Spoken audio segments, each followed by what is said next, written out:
Well, hello there, awesome students, and welcome to another week. Dr. J here, and as we get a little deeper into theories of personality, we're going to talk a little bit more about personality dynamics this week. Last week, we talked about a little kind of overview, if you will, of your personal perspective or what personality means to you, your definition of personality. And this week, we're going to start to apply some theoretical orientation with personality, a little bit of the manifestation of how we are, who we are based upon early development as we look at personality through a psychoanalytic lens. Now, before we dive into the assignments this week and talk about some of the expectations as well as some tips for success, just to take care of a couple of housekeeping items as we move forward. First of which, if you haven't completed anything from week one, please make sure you take care of that as soon as possible. I do tend to be very firm on deadlines for a few reasons. One is we're all professionals. It's a professional-based program leading you toward a career in the mental health industry, and so make sure you're accountable to keeping your word and honoring your commitments by getting your assignments in on time. Very important.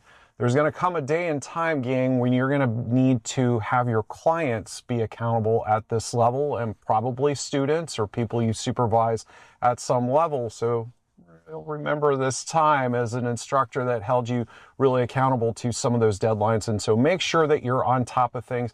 Get things done earlier in the week as opposed to later. You'll help to alleviate a lot of stress.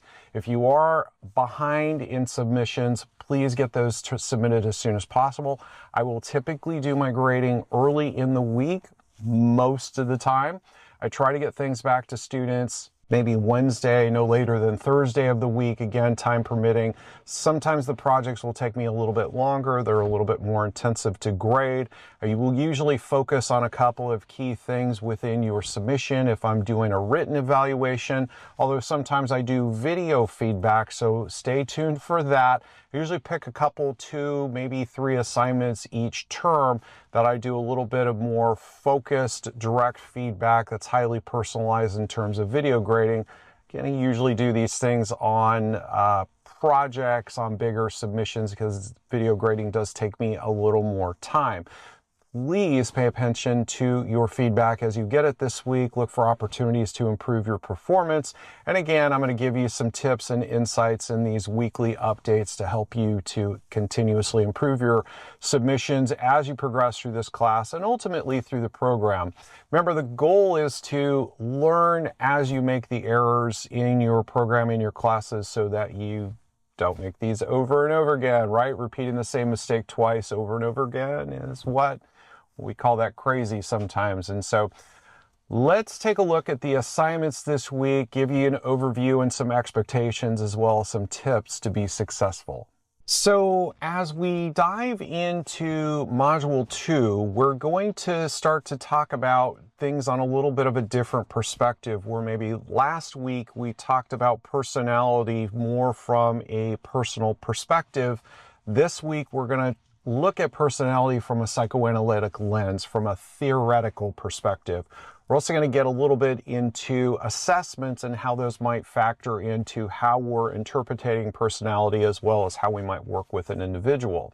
So make sure you're on top of your readings this week and really every course. And I can't stress this enough, that the time and energy that you put into reading the materials is really going to be greatly to your benefit, not just in completing coursework, but it's really going to help to give you a depth of knowledge about mental health as a whole. This is really very much a profession, as I always tell students, if you're averse to putting time and energy into reading and research, that this might not be the right degree focus for you, because everything we do is heavily research-based. So again, put the time and energy into your book work this week and every week, as it'll help you tremendously. And some of the things that we're reading and taking in right now are actually going to factor into submissions as we get into Project 1 here in the next couple of weeks. So as I talked about, the 2 chapters this week are going to talk heavily about psychoanalytic perspectives or psychoanalytic theories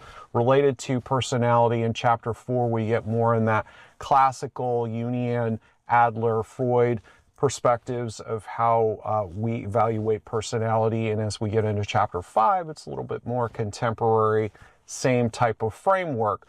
There is also a few articles this week that are really going to be great for you to take in and digest as well. This particular article is really helpful because a lot of times people look at personality assessments as the end-all be-all. It's going to help us predict what might happen with an individual, whether it be in a workplace or a school environment. And this is an article that addresses some of those things and how we might be able to utilize personality assessments in some settings, and how maybe there could be some problems related to doing these types of things in the workplace. So definitely pay attention to this article. There are a couple of articles on the Freudian perspective related to personality, as well as a video that talks about the big 5 personality traits. Now, as we start to get into the big 5, now we're getting more into some concrete assessment work. And as we get into assessments, one of the more commonly talked about and heard of assessments is a personality assessment called the Myers-Briggs Type Indicator. Now, many of you have probably heard about this type of personality assessments. It's commonly used in business settings, in coaching and consulting work. Organizations a lot of times will do assessments of employees that kind of give you a nice, interesting perspective of your particular personality based on 16 different personality subtypes. And so I can tell you, as you go into this article, that my personality subtype is ENFP. And if you don't know what that means, it means you haven't read the article yet. So make sure you get to it, and you'll certainly have some more insights on my exact personality profile as you get into the article and beyond. So let's talk about the assignments this week. I think these are 2 fun assignments, and particularly the discussion post more on the fun side. I think it's all fun. In terms of, we're going to take a look at a fictional character and do a little bit of an analysis of this particular fictional character. So make sure you describe who this person is. Give me a little bit of a flavor of who this individual is so I have a good understanding, because sometimes students come up with a television show that I may not have seen, or a character that's common in some media source that I might not be aware of. And so make sure that you provide a little bit of a description for that for myself and the other students that are reading the discussion boards this week. When you're doing an assignment, always keep in mind, when you see something like this that says 6 to 10 sentences, my personal recommendation in a psychology program is to always lean more toward the 10 sentences range. And the reason for this, in psychology, we tend to describe things more often than we define things.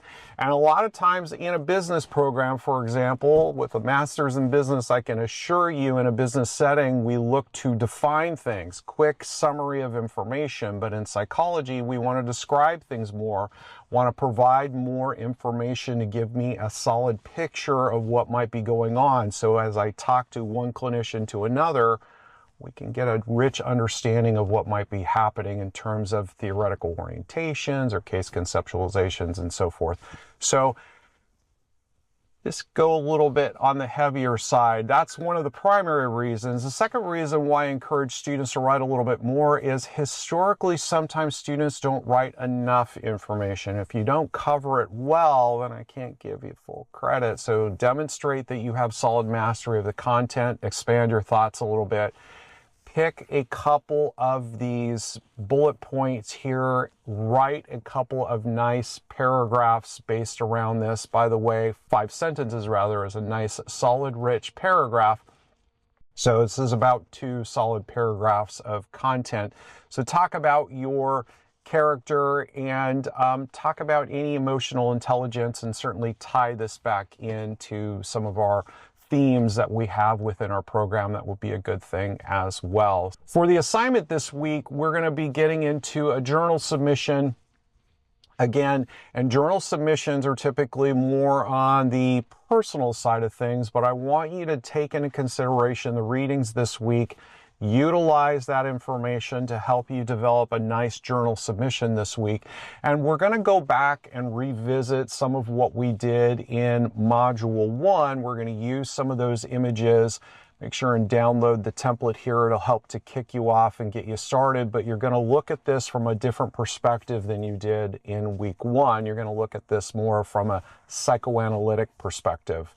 So we talk about things such as the TAT, which is a projective assessment. We might use things like the Rorschach. We might use House Tree Person. There's a lot of different projective assessments that we might utilize to evaluate where a particular client is at in terms of personality development. And so we're going to talk about some of these things in terms of the assessments. And again, you're going to write between 2 and 5 sentences, it says. So how many sentences are you going to do for each one? About 5. And the reason why I say that, about 5 sentences, is this is going to be somewhere in the range of about 1.5 pages to 2 pages of content. 5 sentences times 2 paragraphs, 5 sentences per paragraph, 2 paragraphs is a good solid page of information. And if you've got 4 of them, it's roughly about 2 pages worth of content. You're also going to consider some various alternatives in your interpretation, as well as some other interactions it might be. So maybe about 2.5 pages in total. And so again, spend a little bit of time with this. Do the reading first, so you've got some good solid information to support your analysis, and then certainly apply that to some of these questions, and I'm sure you'll get this done without too much challenge, and you'll have some fun with it, again, applying some perspectives from a different way. But again, think about in terms of when you're going through these articles, how does some of this information apply to what you're going to be writing about? And I think you'll find that in most cases, the weekly readings will cover these questions, so you should be good to go. And so again, I encourage all students to work aggressively, the best that you can. Be proactive in the week. Do your best to get your readings done first couple of days of the week. Focus on your discussion post first. Get that wrapped up by Wednesday, if at all possible, so it's off your plate. And guys, I encourage you to do your replies as early as possible, because quite honestly, I see students who probably forget to do their replies often as they put things off until Sunday night and forget to go back and do those. Just get those done while you're on the board the first time, or, you know, maybe within a day of putting your main post up there, so you can just have that off your plate and focus on your assignment. So if you need any assistance, please don't hesitate to reach out. Again, I always encourage students to be proactive, do this earlier in the week as opposed to waiting to Sunday night to try and get a question answered, so I can get you the help that you need. So this is Dr. J. Hope you enjoy week 2, and I look forward to interacting with you in the discussion board and reading your submissions at the end of the week. Everybody have a great week.